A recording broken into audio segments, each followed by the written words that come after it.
gonna play Blue's Clues, cause it's really fun. When it comes to Blue's Clues, the episode I still think about today is this one, and I will tell you why.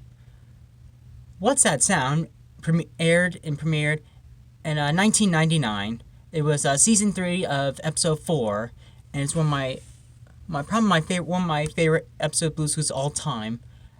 And it's either between that or Blue's Big Mystery, where they meet Periwinkle. Now, the majority of Blue's Clues, it's pretty simple. Right? It aired between either on the Nickelodeon's Nick Jr. block and Noggin back in the mid or late 90s. And Blue's Clues, American live action it's an animated educational show for kids that created by Angela Santomero, Todd Kessler, and Tracy Page Johnson. Tracy Page, who's been the voice of Blue, and I think she still does for Blue's Clues and You, and a few other projects for Blue. She also created Gabby's Playhouse on Netflix. If you'd like to take a look there. And this is one of my. We all grew up with Blue's Clues. Well, I mean, having it's pretty much simple, really. A man, it's a guy, and solving clues with his little dog Blue, to figure out what she wants or needs or what is happening, and she always leaves her paw print, a trail of him for Steve and you, the viewer, to figure out on her plans on what's happening that day. The reason it is one of my favorite is because each episode I always have nostalgia clouded up. I always watch it in the sunroom of my grandparents' bedroom on VHS. Remember what VHS was? Back in my day, it was this rectangle piece, and it'd be quite colorful and always have the commercial, like the Nick Jr. promo or commercial on it. It was always. I've always been Nickelodeon or Nick Jr. kid for life. But anyway, before we start, this is my Blue's Clues blanket I've had since I was a baby. So it's about 22 years old. If you look real closely, it has hints of Blue and Tickety Talk on it. If you look real close, small hints of little hints of Tickety Talk. But we'll get to the point. I just remember this because it's so acoustic, especially for the autism community. I can be at least a voice for that. Because this has about sounds. Just, let's see, from wind chime sounds to sitting out on the porch. Those are all such acoustic. So this might be my favorite because it's so calming to hear these relatable sounds. Especially the ending, which always gets me. And we'll get right into it right now. Hi out there, it's me, Steve. Have you seen Blue, my puppy? Come on in. How young were you when you figured this out? Were you very young, or were you sharp as tacks? Because young kids, they can be sharp as nails or tacks. If you look real closely at the sky, it looks much more different. A little bit light or dark bluish. You can tell by the tree, the orange colors of the tree there. You can tell it's fall or autumn, and you tell what I love about this is things are a little different. Is those two elements, the sky, different sky change, the color leaves, and we all know that the opening theme to Blue's Clues. And for this one, it's there's no sound except the sound of the ball. The theme does not play, which you can tell what this episode is going to be about is sound. And I love a little bit small hints there a bit. I think I'm gonna need your ears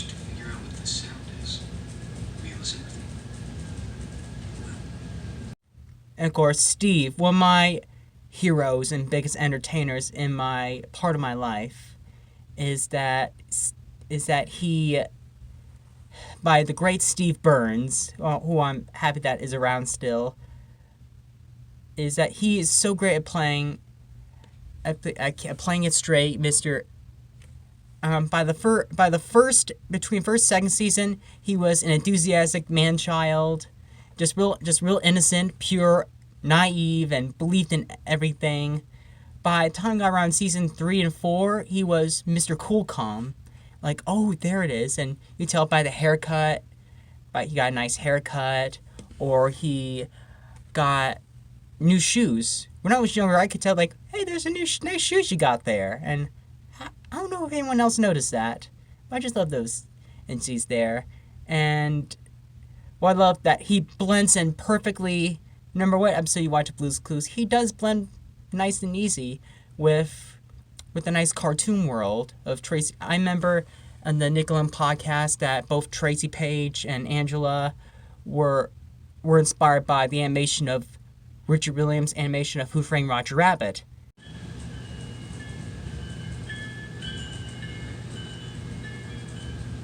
We must be getting closer. The sound is getting louder.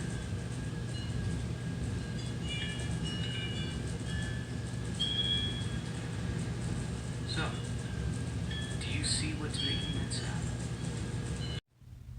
Yeah, whenever they show the porch, or any sort of outdoors, I absolutely enjoy. This is a relatable, topic, relatable feeling. Just hanging out on the porch. It's the weather's a bit different, and there's the wind chime the homemade wind chime that Blue made. It clues back in the episode Art Appreciation, like 3 or 4 episodes ago, and I just love. This always calmed me down when I was younger. Just sitting out on the porch and the wind chime going, and I love the model and design of their porch. And whenever I see that porch, I just get gushy and like, wow. Steve, close your eyes. Do you know what this sound is? That's the sound of your drawer opening, so I can reach in and get our notebook and we can start playing Blue's Clues. Yep.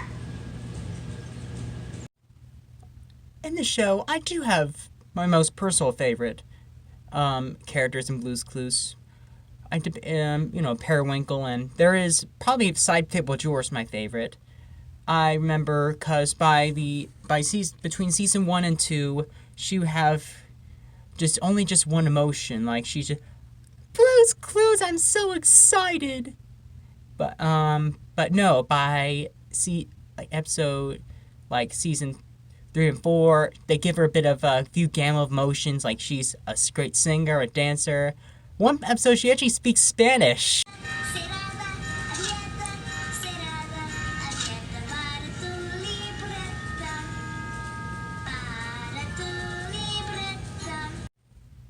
And it blew my mind because that is perfect Spanish. And she did have a big role to play in Blue's big musical movie, which I do recommend. Sadly, it's not on Paramount Plus, but I do have it on DVD. Will I review it? Someday, yeah, for sure. I just love sci. Close, but it's more. Whoa, Blue's popping on drops of water. Sure, that's normal. Yeah, Steve accepts it. There's a clue on these drops of water. You know what we need now? Turn off the faucet. Oh yeah, we shouldn't waste water. Growing up, looking back, it was always cracked me up. It was a relief that there was children viewers saying, a clue, or no, Steve, it's this way. Like, you don't have to worry about answering on your own. You just sit back and let them. Well, that's what I did when I was younger. One favorite is it's always the viewer that sees the clue first. And they have to help Steve. I love how they treat the viewer they're in control, like they're the brilliant one, and Steve is totally naive and clueless, no pun intended. It always did crack me up though, especially whenever the size of Blue's paw print is on. Somehow she can get her paw print very tiny, or sometimes colossal. Like how'd she do that? What is she like a? Well, we like pretty sounds. Do you want to help Shovel and Pails follow that goof? So No matter whenever Shovel and Pail pop up, I'm sure it's with a few other characters. I'm sure even before they say him or her or he or she. I never knew that Pail was a girl when I was growing. Like, oh, duh, of course. It's sometimes hard to tell. Like with like, not to go off topic. Like with Peppermint Patty, because she was voiced by a boy, and a few of her specials of Peanuts. I always thought she was a boy. It was always like, duh, Patty? Come on, Gil. Like, it just shows you how clueless your host can be.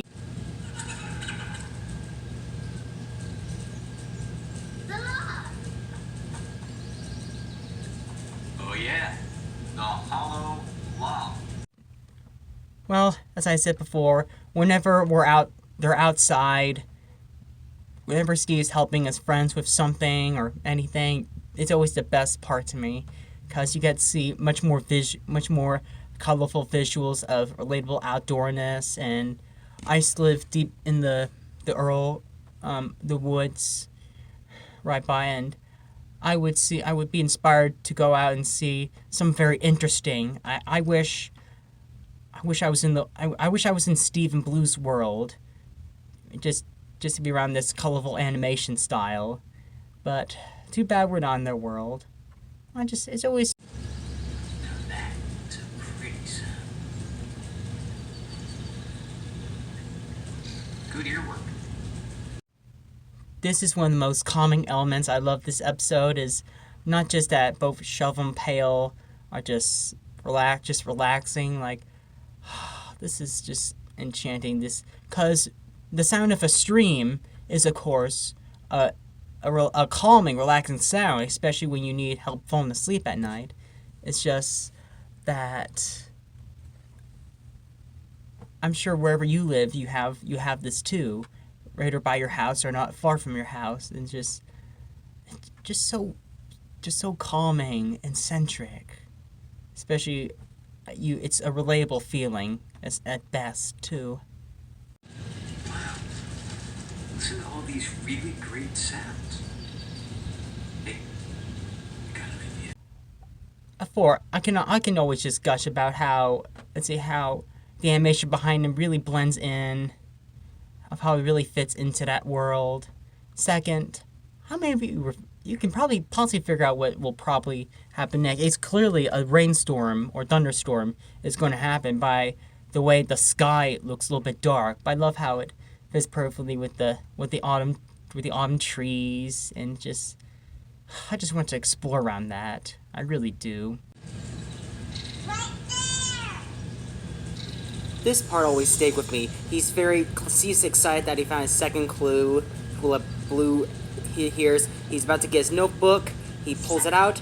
Then he makes this self-aware look, turns over to Cloud, and then he has this to follow. How did Blue get a pop? This is one of my most favorite jokes in the whole series, is that this is one of the rarest times that whenever Blue puts a paw on something, it's either a cow or a whale or some big, or it's some very tiny. Steve just accepts it. But the one small self-awareness is Steve looks at, oh, a notebook, and he turns like, wait, how did Blue get up on a cloud? That doesn't make sense. Like, why? How is she's not a real dog? Like, I just watched that Matt Pat's film theory of a Blue being alien, which is great. And that was always thing I just point, when I was younger, when I point to Steve, I go like, wait, you're okay with her paw prints being on little raindrops, but you're starting to question reality when you say, like, how'd Blue get up there? Like, dude, get a clue. Oh, it's a letter from our friends. La la la. Steve, The we're playing funniest Countdown. noise from Steve. Guess what makes a sound? It's not just. This just shows it's not just Steve Burns that is the only live action character in this. I always got excited when they show oh look, it's a letter from our friends, and show whether one or two or three group of little children showing like, "Hi Steve, we're learning about the bank, or we're going to the library, or we're making arts and crafts."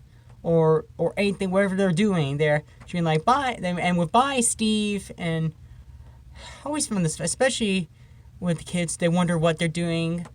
They're just, and of course, I always wonder like, wait, who are these kids? And of course, there's the end credits to see who volunteered and participated. And I always wonder like, I wish I was one of them, because I always want to send letters to Steve. And if you're a Make-A-Wish kid, you'd be quite lucky, or if you went to Comic-Con. But I always loved these kids, no matter who they were. They're just random, different, and especially when Mailbox would deliver it to them. I guess he has connections or something. Oh, no, I don't.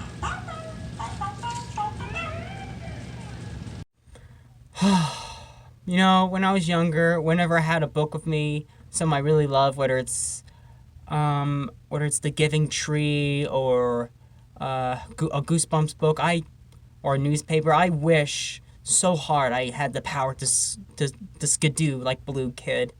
Because whenever my favorite part of it is always the blue skidooing, Stephen Blue skidooing into a coloring book or a picture frame or a computer or a newspaper. They've skidooed so many times, and it was always my favorite part of the show.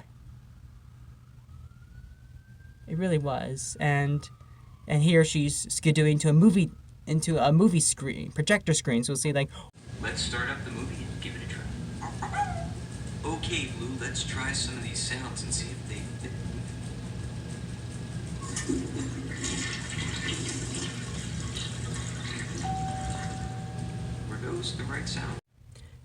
you know, for this time they skidoo. Usually they would interact with a character, a sweet character, or whoever's in it. This time they're on their own. These two, Steve and Blue, they're helping out the movie screen, and I love these characters because they kind of remind me of, with the black Pac-Man eyes. They remind me of the Max Fleischer characters, whether it's Betty Boop or Bimbo, and I know a lots of people. I wouldn't be surprised if Angela and Tracy Page were inspired by the Fleischer eyes, because everyone is doing them to this day in different shows. Blue heard this storm coming before it was even here. Hey, do you want to listen to the sounds of the storm? And yes, it does get to the ending, which is, of all Blue's Clues episodes, my most favorite, because there's Steve, Blue, and their friends, and Gopher's one of their friends, and they're just out on the porch with the wind blowing, and it's just, and the end. If you listen to the end credit, there's no end. The usual theme of do do do da da da da da da da da da. I mean, there is Steve quietly saying it as the thunderstorm and the rain pouring and the wind chime. It's so acoustic, so calming, and that's what always got me as a little kid watching on Facebook. Sound you like, don't you?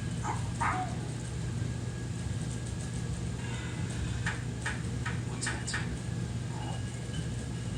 Good Lord! Oh, right. Hello?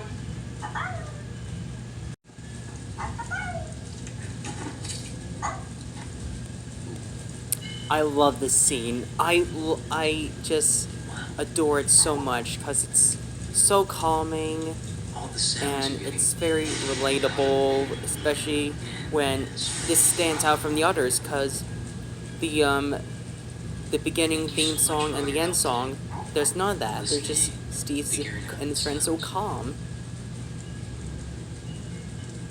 Now it's time for so long. But we'll sing just one more song. Thanks for doing your part. You sure are smart. You know, with me, you, my dog Blue, we can do. It is a really great episode. I mean it sincerely.